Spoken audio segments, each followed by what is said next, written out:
Hello, Maine. Welcome to Primary Night. I'm Mike Shepard, a political reporter for the Bangor Daily News, and I'm sitting here with our data scientist, Jake Emerson. Hey, everybody. We are just going to, for transparency's sake, go through a little bit of what we're doing tonight to try to get a sense of these ranked choice elections. We've been doing a lot of reporting about this, and so you may know already that at the end of the night, we're not going to get results the way that we usually do from town clerks. We're going to get the first round results in ranked choice elections, in which there are four in Maine: the two gubernatorial primaries, the second congressional district Democratic primary, and a legislative primary. We have exit pollsters right now in 8 cities and towns across the state trying to give us access to those later round choices. And Jake's going to explain a little bit about what we're going to do to kind of plug those later round choices into the results that we're receiving live from clerks.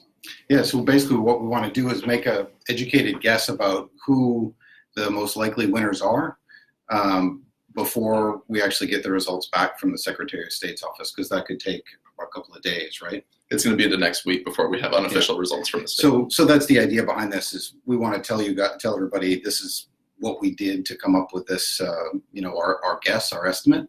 But the reason that we went through all of this trouble is because, like you, we won't have any idea who won for a few days. So in order to make a good guess, we have pollsters in a few different locations, 8 different locations all around the state.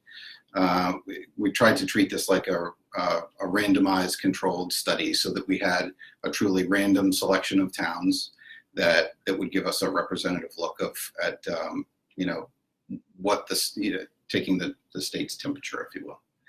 And so what these polls will tell us is, for those towns at least, people voted for this person generally first, and then after that person, they generally voted for this next person and the next person. So if it was for the Democratic race, if you voted for Sweet as your top choice, maybe the most likely second choice for your area might be Cody. Who knows what it is? But based on these polls, we have guesses based on who your first choice is, then kind of how it will progress from there. And that way we can then, because then we also have an algorithm that runs the state's ranked choice voting rules. And so we take, this is how these towns did, this is how we guess that people would have voted down the line, and then we can make a prediction using that information. And then we gathered a little bit of other information about voters' genders and age categories, so that we can make sure that we have a balanced selection of people, so that we're controlling for variations in age and stuff like that. Mm-hmm. And if you have any questions, please leave them in the comments for us, and we'll do our best to answer them.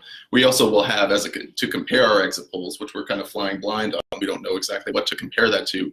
But once results start coming in from the town clerks, which you can see on BangorDailyNews.com, as you can always, we're going to be able to check our poll sort of in real time. Yeah. So our commitment to you is that we're going to, present that if we think it's responsible, if we think we're doing a good job in the exit polls, and if we don't, then we're not going to. We want to be very careful. This is new for all of us, and we don't want to mislead the public or get ahead of ourselves. Yeah. So this really is an experiment for us. Mm-hmm. And somebody asked on here, sort of expressed dismay that it might be until next week that we hear the results. I mean, the Secretary of State's office doesn't necessarily know. They've got to get thumb drives from every town across the whole state before they can come up with official results. So yeah, I mean, I guess their estimate is the earliest it could be is 2 days, but it's probably going to be next week before it's all done. So it's good. That's why we're doing this. We would love to tell you who's going to win. We're not sure we're going to be able to do it, but we're going to try. Yeah, we'll make our best guess. Mm-hmm. Well, thank you guys, and please keep in touch with BangorDailyNews.com all night. We'll be presenting those first choice results in these races live on our site as we get them from town clerks. We have races going all the way down to legislative primaries, county races, and some important local races too. So stay on BangorDailyNews.com all night. Thanks a lot. See ya.